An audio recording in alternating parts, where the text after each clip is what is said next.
नमस्कार, बैजूस आईएएस हिंदी में आप सभी का स्वागत है और आज हम 12 सितंबर के प्रमुख समाचारों पर आधारित कुछ प्रश्नों पर चर्चा करने वाले हैं। तो आइए शुरू करते हैं आज का डेली क्विज। यहाँ पर क्वेश्चन नंबर 1 है, राष्ट्रीय अल्पसंख्यक आयोग के संदर्भ में निम्नलिखित कथनों में से कौन सा कथन सही है। और यहाँ पर आपको 3 कथन दिए गए हैं। यहाँ पर पहला कथन है, भारत का संविधान अल्पसंख्यक शब्द को धर्म के आधार पर परिभाषित करता है। अगर हम भारत के संविधान की बात करें तो हमारे संविधान में कुछ अनुच्छेद में अल्पसंख्यक शब्द का प्रयोग किया गया है, लेकिन इसे कहीं भी परिभाषित नहीं किया गया। जैसे अनुच्छेद 29 में यह कहा गया है कि नागरिकों का कोई भी वर्ग जिसकी एक विशिष्ट भाषा, लिपि और संस्कृति है, यानी कि यहाँ पर भाषा, लिपि और संस्कृति के आधार पर अल्पसंख्यक को डिफाइन किया गया है। अगर हम अनुच्छेद 30 की बात करें तो यहाँ पर धार्मिक और भाषा के आधार पर अल्पसंख्यकों को डिफाइन किया गया है। उसी तरीके से अनुच्छेद 350A और 350B में भाषाई अल्पसंख्यकों की चर्चा है, यानी कि हमारे संविधान में अल्पसंख्यक को अलग अलग तरीके से डिफाइन किया गया है। और इसके आधार पर अगर देखा जाए तो यहाँ पर पहला कथन बिल्कुल गलत है।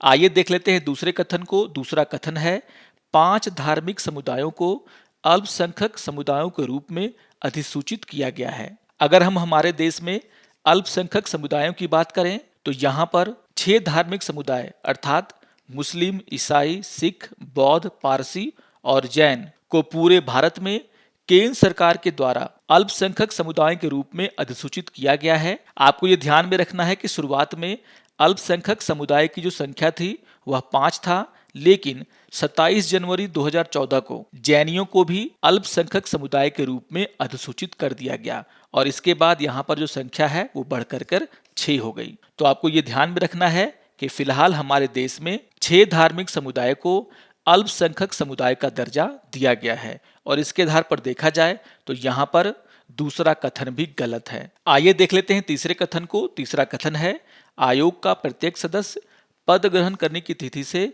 3 वर्ष की अवधि तक के लिए पद धारण करता है।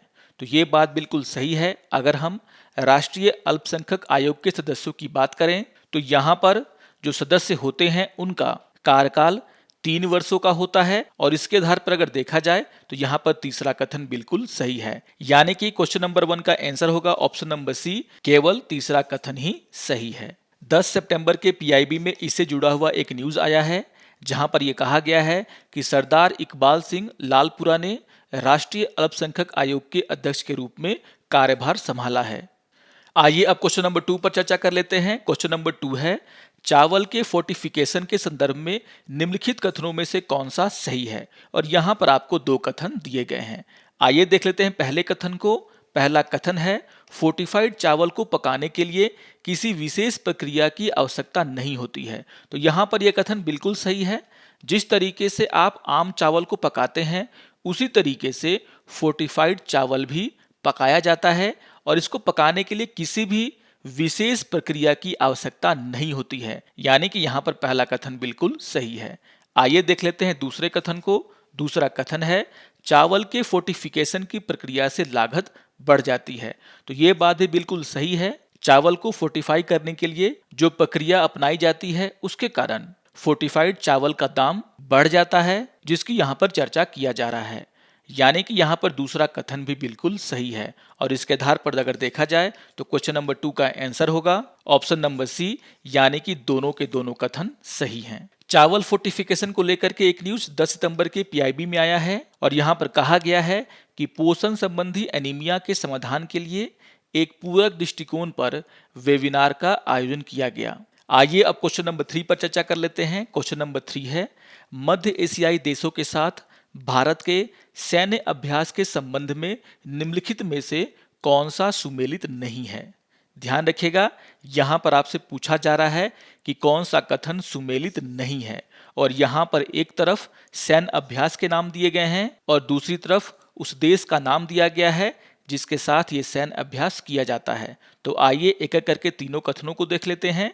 यहाँ पर पहला कथन है काजिंद, जिसके सामने लिखा हुआ है कजाकिस्तान। तो आप सभी जानते हैं कि काजिंद सैन्य अभ्यास भारत और कजाकिस्तान के बीच में होता है, यानी कि यहाँ पर पहला कथन पूरी तरीके से सुमेलित है। आइए देख लेते हैं दूसरे कथन को। दूसरा कथन है प्रबल दोस्तिक, जिसके सामने लिखा हुआ है किर्गिस्तान। आप सभी को पता होगा कि प्रबल दोस्तिक सैन्य अभ्यास भी कजाकिस्तान के साथ ही किया जाता है, यानी कि यहाँ पर जो दूसरा कथन है वह सुमेलित नहीं है। आइए देख लेते हैं तीसरे कथन को। तीसरा कथन है खंजर, जिसके सामने लिखा हुआ है तुर्कमेनिस्तान।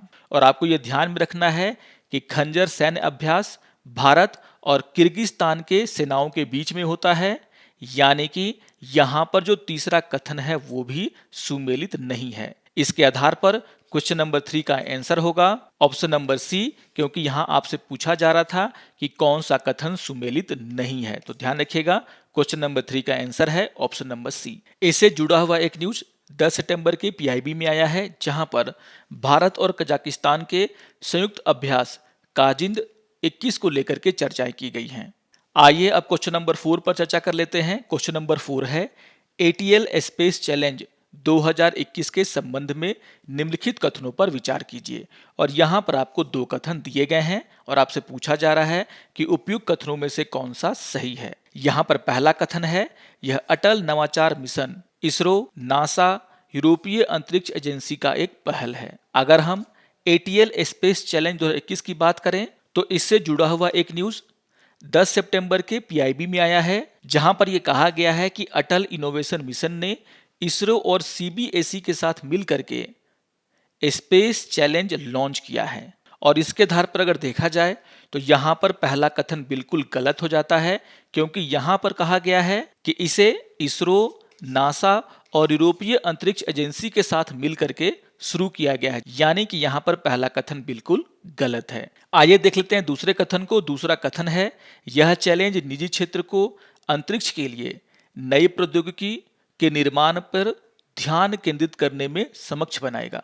अगर हम इस चैलेंज की बात करें तो यहाँ पर इसका उद्देश्य कक्षा 6 से 12 के विद्यार्थियों तक एक ऐसा मंच उपलब्ध कराना है जहां पर वे अंतरिक्ष तकनीक को लेकर के जानकारी जुटा सकें और वहां पर जो समस्याएं हैं उसके समाधान को लेकर के सोच सकें। तो यहाँ पर ये जो पूरा का पूरा चैलेंज है वह स्कूल के बच्चों के लिए है कि वह किस तरीके से अंतरिक्ष तकनीक को समझ पाते हैं, वहां पर जो समस्याएं हैं किस तरीके से उसका समाधान ढूंढ सकते हैं। और इसके आधार पर अगर देखा जाए तो यहाँ पर दूसरा कथन भी पूरी तरीके से गलत है, क्योंकि यहाँ पर ये जो पहल है वह स्कूल को लेकर के शुरू किया गया है, स्कूल के बच्चों को लेकर के शुरू किया गया है। और उसके आधार पर अगर देखा जाए तो ये दूसरा कथन बिल्कुल गलत हो जाता है, यानी कि क्वेश्चन नंबर 4 का आंसर होगा आपका ऑप्शन नंबर डी। यहाँ पर कोई भी कथन सही नहीं है। तो इससे जुड़े हुए न्यूज को भी आप लोग ध्यान से पढ़ लेंगे। आइए अब एक प्रीवियस ईयर के क्वेश्चन पर चर्चा कर लेते हैं, और ये क्वेश्चन 2014 में पूछा गया था। क्वेश्चन नंबर 5 है निम्नलिखित में से कौन सी राज्य के राज्यपाल को दी गई विवेकाधीन शक्तियां हैं। और यहाँ पर आपको 4 कथन दिए गए हैं और आपसे पूछा जा रहा है कि निम्नलिखित कूट का प्रयोग कर सही उत्तर चुनिए। यहाँ पर पहला कथन है भारत के राष्ट्रपति को राष्ट्रपति शासन अधिरोपित करने के लिए रिपोर्ट भेजना। तो ये बात बिल्कुल सही है, ये काम राज्यपाल के विवेकाधीन शक्तियों के अंतर्गत आता है, यानी कि यहाँ पर जो पहला कथन है वो राज्यपाल का विवेकाधीन शक्ति है। यहाँ पर जो दूसरा कथन है वहां पर लिखा गया है मंत्रियों को नियुक्त करना। आप सभी जानते हैं कि राज्यपाल के द्वारा मंत्रियों को नियुक्त किया जाता है, लेकिन आपको यह भी पता होना चाहिए कि किस व्यक्ति को कौन सा मंत्रालय मिलेगा या कौन सा व्यक्ति मंत्री बनेगा, यह पूरी तरीके से मुख्यमंत्री के द्वारा तय किया जाता है। यानी कि यहाँ पर जो दूसरा कथन है वह राज्यपाल के विवेकाधीन शक्ति के अंदर नहीं आएगा, और इसीलिए कथन गलत है। आइए देख लेते हैं तीसरे कथन को। तीसरा कथन है राज्य विधानमंडल द्वारा पारित कतिपय विधेयकों को भारत के राष्ट्रपति के विचार के लिए आरक्षित करना। तो ये बात बिल्कुल सही है और यह उसका विवेकाधीन शक्तियों के अंतर्गत आता है, यानी कि यहाँ पर तीसरा कथन बिल्कुल सही है। आइए देख लेते हैं चौथे कथन को, और चौथा कथन है राज्य सरकार के कार्य संचालन के लिए नियम बनाना। तो ये बात बिल्कुल गलत है। राज्य सरकार के कार्य संचालन के लिए नियम राज्यपाल के द्वारा नहीं बनाया जाता और यह उसके विवेकाधीन शक्तियों के अंदर नहीं आता है। यानी कि यहाँ पर जो पहला कथन है और तीसरा कथन है वह राज्यपाल को दी गई विवेकाधीन शक्तियों के अंतर्गत आता है, यानी कि क्वेश्चन नंबर 5 का आंसर होगा ऑप्शन नंबर बी, यानी कि पहला और तीसरा। तो बहुत ही इंपॉर्टेंट क्वेश्चन था, इसको आप लोग जरूर ध्यान से देख लेंगे। आइए अब आज के तथ्य के ऊपर चर्चा कर लेते हैं और आज हम चर्चा करने वाले हैं 1965 के असल उत्तर की लड़ाई के बारे में। और इससे जुड़ा हुआ एक न्यूज इंडियन एक्सप्रेस के एक्सप्लेन सीरीज में आया है, जिसका शीर्षक है the 1965 battle of Asal Uttar and the role of Abdul Hamid. तो आप सभी जानते हैं कि जब भी असल उत्तर की लड़ाई का जिक्र होगा, अब्दुल हामिद का भी जिक्र होगा। और इस लड़ाई को याद करने के लिए एक युद्ध स्मारक पंजाब के तरन तारण जिले में चीमा गांव के बाहरी इलाके में स्थित है और वहां पर हर साल इस युद्ध को याद करने के लिए एक कार्यक्रम आयोजित किया जाता है। यह युद्ध स्मारक जिस स्थान पर है, यह वही इलाका है जिसे कब्जा करने के लिए पाकिस्तान की सेना के द्वारा इस इलाके में हमला किया गया था और यहाँ पर पाकिस्तानी सेना के एक बख्तरबंद डिवीजन के द्वारा आक्रमण किया गया था, जिसको कि विफल कर दिया गया। और इस लड़ाई में पाकिस्तान की सेना के द्वारा जो टैंक प्रयोग में लाए जा रहे थे, उन्हें भारी नुकसान पहुंचाया गया और इनको नुकसान पहुंचाने वालों में अब्दुल हामिद भी शामिल थे, जिन्होंने वीर गति को प्राप्त करने से पहले कई पाकिस्तानी टैंकों को ध्वस्त किया। आपको यह भी ध्यान में रखना है कि यह युद्ध स्मारक का रखरखाव सेना की 7वीं इन्फेंट्री डिवीजन के द्वारा किया जाता है और हर साल इन युद्ध नायकों को याद करने के लिए यहाँ पर समारोह भी आयोजित किए जाते हैं। आशा करता हूँ कि आपको आज का डेली क्विज पसंद आया होगा। सारे टॉपिक्स बहुत ही इंपॉर्टेंट हैं, आप लोग इसको रिवाइज कर लेंगे। और अगर आपको ये वीडियो अच्छा लगे तो आप जरूर इसे लाइक करें, शेयर करें और दूसरों को भी सब्सक्राइब करने के लिए प्रेरित करें। तो मिलते हैं डेली क्विज के अगले अंक में, तब तक के लिए नमस्कार और धन्यवाद।